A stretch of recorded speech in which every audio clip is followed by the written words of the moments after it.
Hey guys, it's Tiny Tom Logan back with another video for you, and today we're finally going to get a chance to take a look at the Nvidia Titan X. I'll get it in the light so you can see it all sparkly. It does come in a lovely box as well. I know it's not really, people aren't ever really fussed about it when I do like box openings and stuff, but it does come in a lovely box. And it does kind of, the quality of this does kind of make you feel that little bit special as well. I don't know whether this is just going to be the Nvidia style packaging. I'm assuming so. And that all the brands out there are going to have their own versions. Now, Titan X, the Titan, the first time around, did end up coming in and costing an eye-watering amount of money. This one is coming in slightly less than where we were possibly expecting. I've looked around online, and GBP wise I found it anywhere from £850 up to around the £950 mark, but they all seem to be hovering around 890, 910, something, sort of around that kind of ballpark figure, so we'll call it 900 quid. It is still an awful lot of money. And we will talk about, like kind of costings and then comparing it to, other options as well. We've got plenty of graphs for you, but right from the very beginning, I will say that click the link underneath and go and have a look at the Overclock 3D website where all of the graphs are, our photos are. We got the whole Nvidia family together as well, although I'll show you those quickly here as well. All of the pictures, all of the comparisons. Basically, there's all of the meat there that if I put it all in this video, it would be an hour long and no one would ever watch it. So we have to condense things now for the videos to a certain amount. Obviously, we're not still making 3-minute, 5-minute videos, but we are trying to get things down as much as we possibly can do. One thing I will say as well is we are going to be covering Gsync, and I can kind of talk you through the way that Gsync works now. Actually, we've got a 4K Gsync screen. It's an Acer screen. It's the panel on it is brilliant, but the outside of it, you'll see there's some glue around the outside of the screens because this is one of the screens that has been on the Nvidia show circuit, and they sent it to me so that I could cover a few extra bits and bobs for you in this video. And there's glue around the outside and I've not been able to get it off, so don't think it's been mistreated or that I'm throwing monitors around or anything like that. I have tried to clean it off, but I think it would probably take me an hour or more, and I'd have to be very, very careful with it, and I just decided that I would just concentrate on getting the actual content out there too. So if you see it, you know what it is. So Gsync. Essentially, Gsync, there is a little module in the back of the monitor that allows the graphics card and the monitor to talk. And if you imagine the quickest way I can kind of say explain it to you is when you have the refresh rate on the monitor will sync itself with the amount of frames per second that the graphics card is producing.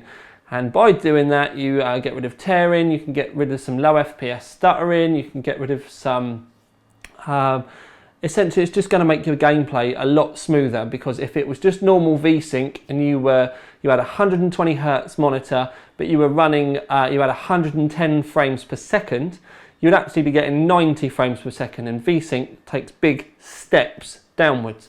Whereas Gsync, it's a very fluid frame rate. So if your graphics card is producing 61 frames a second, you will get 61 and not 60.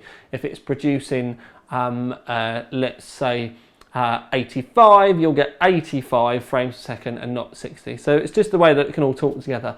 And also with the Gsync, because it's got that module, you don't get the really high FPS or frames per second ghosting, which some of the other solutions can suffer from.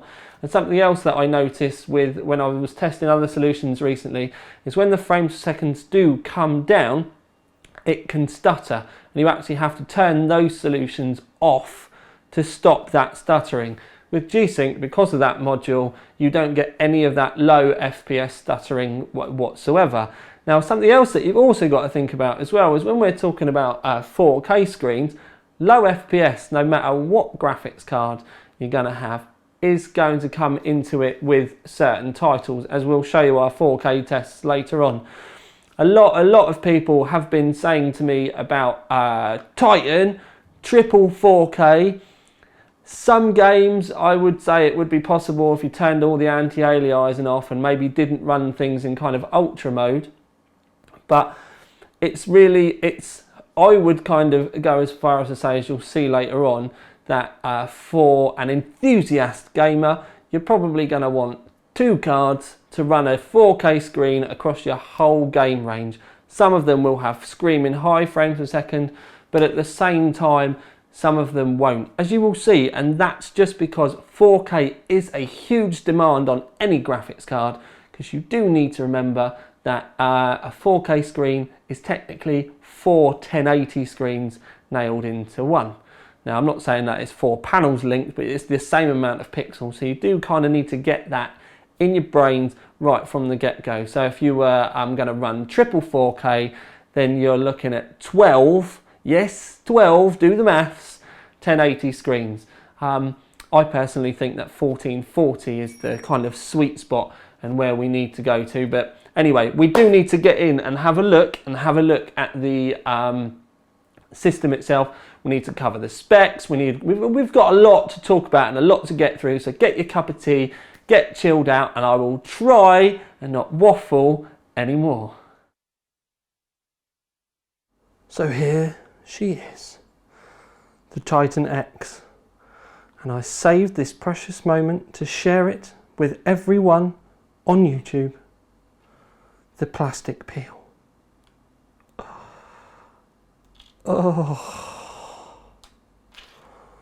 Oh, that felt good. Right, so now we've deflowered the beast. You can see the camera. Oh, look, there I am. It's time for us to have a good look around her. Now, many of you would have seen all the pictures and a lot of the marketing that was on. It looked like there was going to be green lights and green lights. Well, that was all just part of the marketing. So it's not actually there in the main card when you get to use it. I actually think I'm a little bit disappointed about that. I actually like the look of that for a change. Also, it did look like the Titan was going to light up. But it's actually, it's inlaid and you've got like chrome lettering embossed into the actual card itself, so it's slightly indentated. That's probably the wrong word, but anyway. But we do have the lovely window. We've got the cooler that we know, at least on all the other all the other cards, has worked impeccably well. I actually do really like it in the black. I'm not too sure about them keeping this bit silver, but this again does light up green. 6-pin and an 8-pin power, but this bit is probably going to be the surprising bit for you. In fact, it's not got a backplate. And when we go to have a look at the 980, we've got a 980 and the Titan side by side, which is what everyone really wants to know about. I think not having the backplate, considering the price of this one, it's probably going to be something that's going to stick in a lot of people's teeth.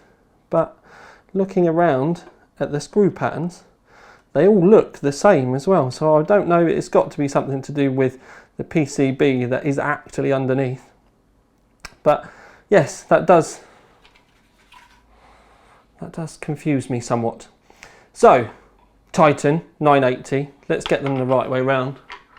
So, 980 Titan. People wanted to know what they were like side by side. So, we thought it would be nice to put the specs side by side like this, just so that we can run down and you can clearly see exactly the difference between them. Now, first things, the CUDA cores.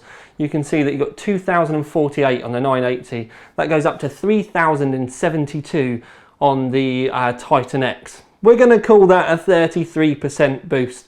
Do the maths, I don't mind, but that's a ballpark figure, it's about 33%. The clocks are different. You've got 1000 megahertz on the Titan X. It's actually slightly more with 1026 on the 980. Boost clock is obviously different as well. Although when we go slightly further down, the memory speeds are the same at 7 gigabits a second. I always get those two mixed up. We've got GDR5 memory. You've got 256-bit memory interface on the, or bandwidth I should say, with the 980. But then that does go up to 384-bit interface with the Titan X. And you can also see that there's a gigabits a second difference bandwidth down below as well. It's 224 gigabits a second on the 980. That goes up to 336.5 gigabits a second on the Titan X. So there's quite a lot of massive differences there really. Main one being the CUDA cores. Obviously we've got 4 gigabytes of memory on the 980 and a stonking 12 gigabytes of memory on the Titan X. But everyone kind of knew that in the first place, and it was those 12 gigabits a second that was making everyone go, oh my god, we can do surround 4K. And while there might be enough memory there for it, I'm not quite sure that you're going to get enough GGs, as in horsepower, out of the old girl to be able to run all your games at max settings with 3 4K screens. Personally think you'd probably need your noggin testing. But anyway, let's go back. I just thought it would be nice to show you the lineup, the OEM, the reference cards. It's like a little collection for us reviewers. I need to kind of move the camera a little bit. It's like a little collection for us reviewers. No, I need to move the tripod. Typical Thomas. Anyway, so, sorry for making you feel seasick. But we've got the GTX 770, moving on to GTX 780. Then we have the original Titan. There we go. This was the one that broke the records for graphics card prices and stuff, and everyone was like, oh, how much? And shortly after, we had the 780 Ti, which ended up being in games better than the Titan. Then things moved on a little bit, and we ended up with the 980, the Maxwell. The power usage fell through the floor, the performance was still epic. And then we had the Titan, which has got 12 gigabits of memory. It's the fully unlocked Maxwell core. It's just like, oh my god, it's amazing. I'm going to say nothing. I'm hoping you're going to read a little into what I'm suggesting. So our test rig, as always, is the elusive Rampage 4 Black Edition with a 4960X. You may wonder why we've not moved on, so all of our graphs still match. We do have a 1500 watt power supply in the bottom, but that is just so we don't have to swap it out and we do crazy configs, like recently when we did the 980 4-way testing. We will show you power results for the Titan X just shortly, so keep that in mind as well. Then it's in our custom graphics card test rig, which is a Corsair 760T. We've got a H100i GTX in there, taking care of the cooling, 16 gigabyte of memory. And when we talk about the game results, we run all of our games at the highest possible settings, no matter what. So there isn't, did you turn this on? Yes. If we can turn it on, it's on. Everything is completely rinsed. We've got a 512 gigabyte Force LX drive just to take care of the games, which is the one at the top. And then we've got a 240 gigabyte Neutron GTX, which is just the operating system drive. And the drive below it's not even plugged in. I really need to take it out because it's starting to do my head in. So first graph up is the power draw. And it's actually quite surprising because we've got used to the Nvidia stuff being incredibly power efficient. And there's no real change here. To the point where the Titan X is pulling the same amount of power as the 280X, which was just a rebranded 7970, so maybe not too much surprising there. But it does, if you have a look, it does draw a lot more power than our what we were used to with our 980s. And if we were to go down to, I'm just trying to find the first 980 that we had on here. But we'll say for the 980 Strix, you're looking that it's pulling about 100 watts more. So that is quite a step up in that respect. But if you think about it that's probably about 30% more, then you're also looking at the fact that those CUDA cores, where they've unlocked them all, that's where the power draw is coming from. But it's still using about 170 watts less than a stock 290X. But most surprising, It's about 300 watts less than the 295X2. Now I've purposely left the 295X2 in that graph. Please keep an eye on because we will have the 295 in as many graphs as we can do. So we will bring that up again in a moment. So we know what the stock clocks are. And I know everyone's going to want to know about overclocking. Now, one thing I will say here is with this, we use the Asus GPU tweak just because it was the tool that we chose to use. There was no reason for it. It was just that one, and it's black and red, and our logo is black, red and white. Anyway, so we got our boost, as you can see, set to 1265 here. Then you have the GPU boost 2, which then boosts it that little bit further. But we've obviously gone from 1000 megahertz, and then the boost clock would have been 1089. And then what we're asking it is it to then go up to 1265. We did give the GPU voltage a little bit of a tweak in from that went from 1160 up to 1180, so not a big step really at all. But we did move our memory up to 7750, and as you can see in that graph, if you have a look in the middle, that takes it from 1753 megahertz up to 1938 megahertz. We do use GPU-Z quite a lot in our reviews, and we've blown this up just for you to be able to see. So you can see a lot of the clocks and the differences and everything. But on the right-hand side one is the sensors. And this, what we do is we go down and we set the sensors to record the maximum. So we've got the maximum there for the GPU core clock, the memory clock, the GPU temperature, the fan speed, and the fan speed RPM. Now our fan speed went up to 50%.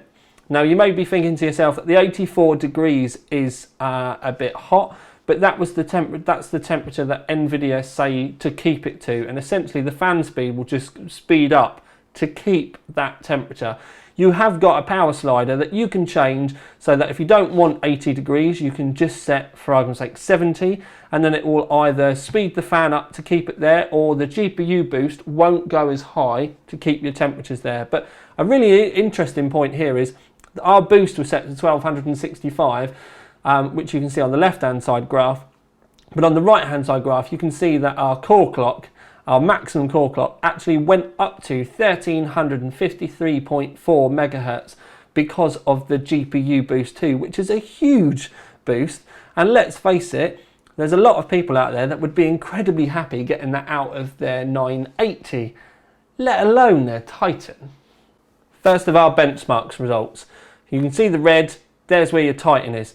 Now, do want to draw attention to the fact that just above where the Titan is, you have got the 295X2. There's been a lot of people that have been going on at me recently about not having AMD in the graphs. Well, essentially, all we do is we have a massive spreadsheet, and we just take a chunk out. So if you don't see AMD in it, then it's because they don't actually belong on that portion of the graph.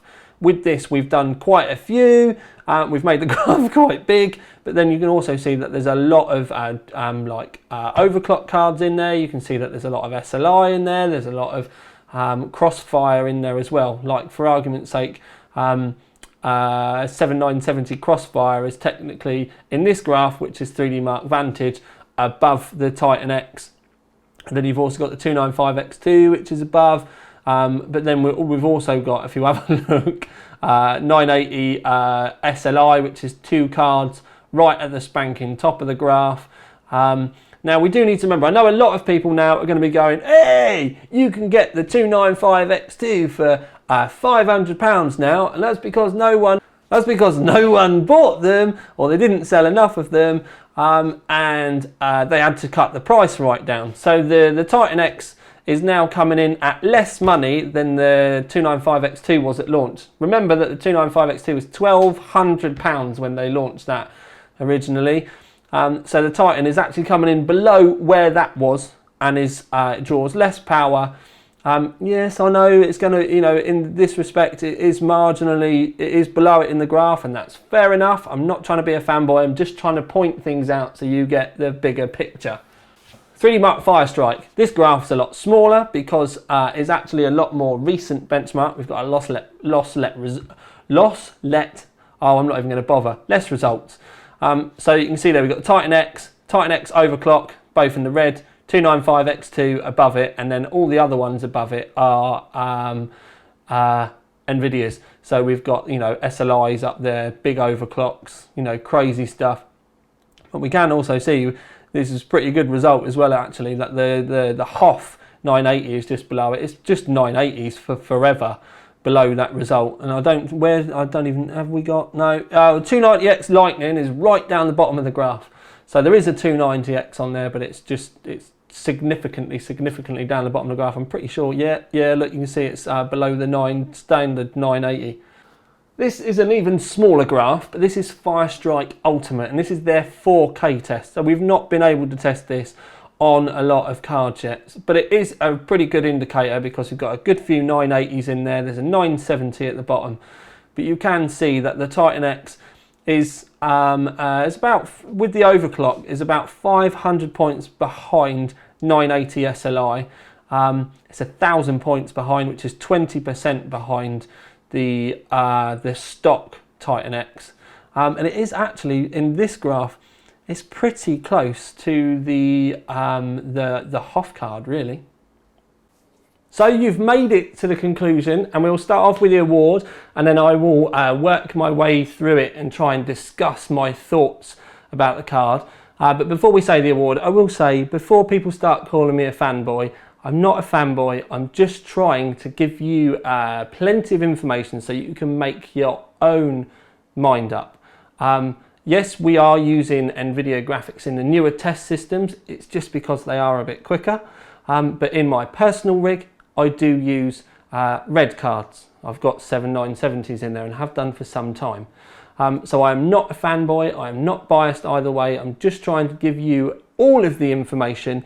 If you read that I'm tilting a certain way, then maybe it's just because you've got a problem with it rather than me. So let's not have any of the fanboy stuff.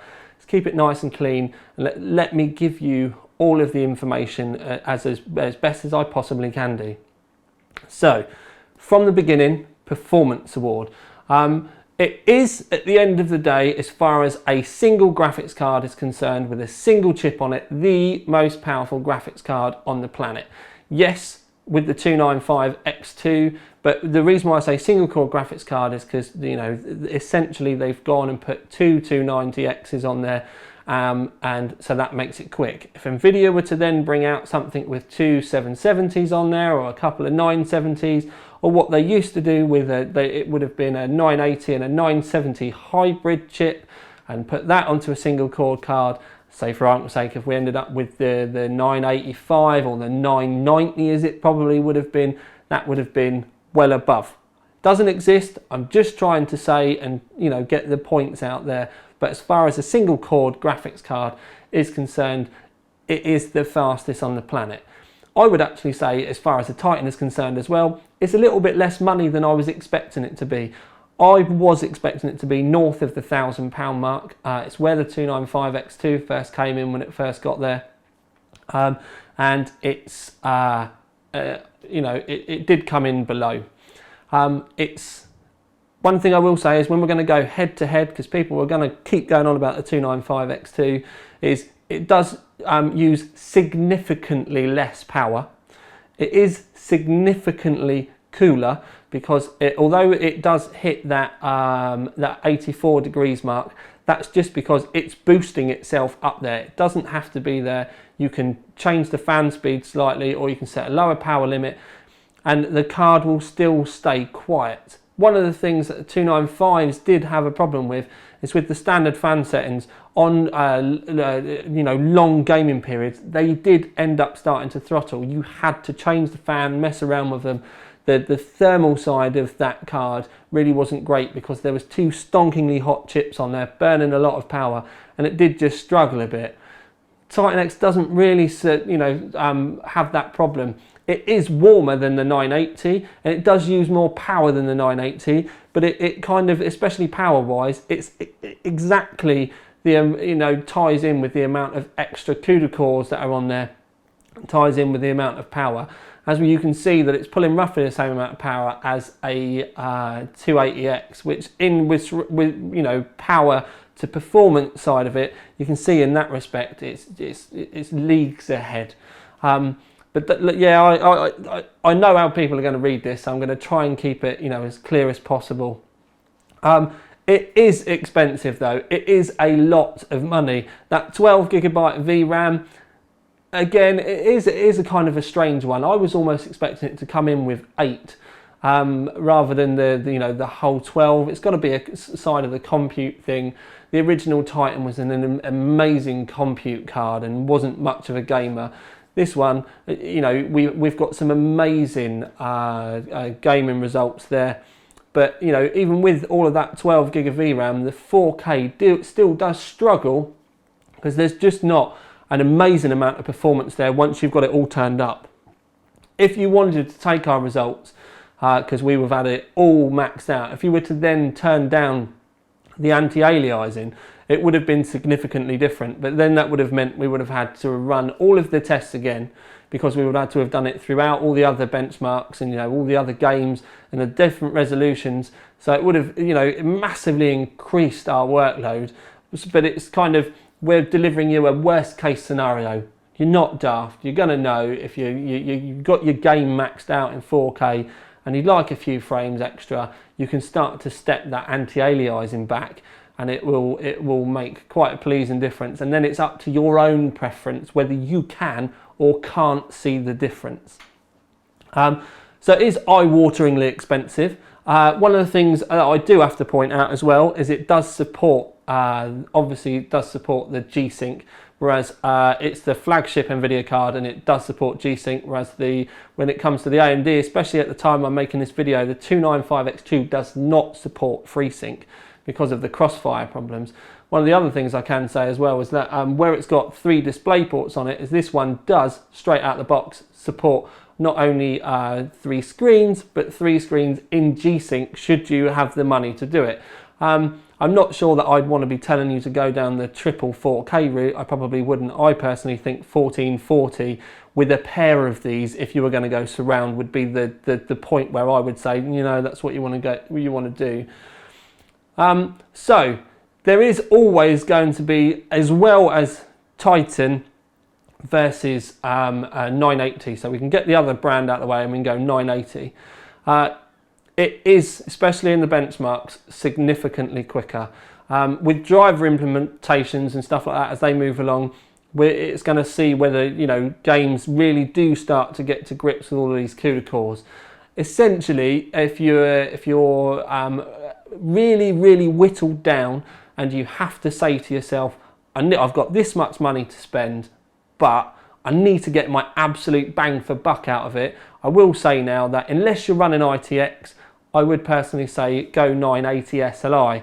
980 SLI is going to get you probably a little bit more performance, but it's going to cost you slightly more. You're going to have to think about your motherboard, because if you have the cards right next to each other, so like right next to each other, in fact I can, if I grab a 980, you need to think about your motherboard layout, because on the RAM page you'll get a solid 2 slots between the graphics cards, which is lovely. The closer they get to each other, the hotter the top card will be and the more noise they will make. So if you're going to go dual 980s, you do need to think about the cooling side of it. But if you were going to go for argument's sake, you wanted to go for an ITX rig or an M80X rig, but you wanted to put a sound card or something like that in it, so you can only have one graphics card and you must have the best, you know, single graphics card that you can lay your hands on, and you've got the money and you want to go green, or, you know, you want to go Gsync or something, yes, the Titan X is going to be the card that you're going to want to get, especially at this present moment in time. You know, time of making a video, that's going to be your answer. As far as Gsync is concerned, you can see that fluidity. It does support SLI out of the box as well. You do need to draw attention to that. So if you were going to go 980 SLI, then that is going to work with the Gsync, whereas with the other way it wouldn't, because it doesn't support crossfire. And don't forget, all I am trying to do is point out these things to you. at the time of going to press, and I'm trying to whittle it all down. Things may change in the future. So, you know, if you're watching this 4 months after I've made the video, it's obviously March now, then you may want to go and do a little bit more research, see if I've made any other videos. So the long story short now is Titan, as far as a single core graphics card is concerned, it's amazing. They've opened all the taps and you can certainly see it. Loves a little bit of overclocking. You don't necessarily need too many volts. One thing I would say though is, especially with the stock cool card, I would probably set the power requirement slightly, not the power requirement side, sorry, the fan temperature, so the target temperature. I'd personally knock that down a little bit just to help keep things that little bit more cooler, kind of around the 70, 75 mark maybe. It'd be interesting to see if we do get any aftermarket versions of these, but I think this would be prime for some water cooling. I mean, it would just love it.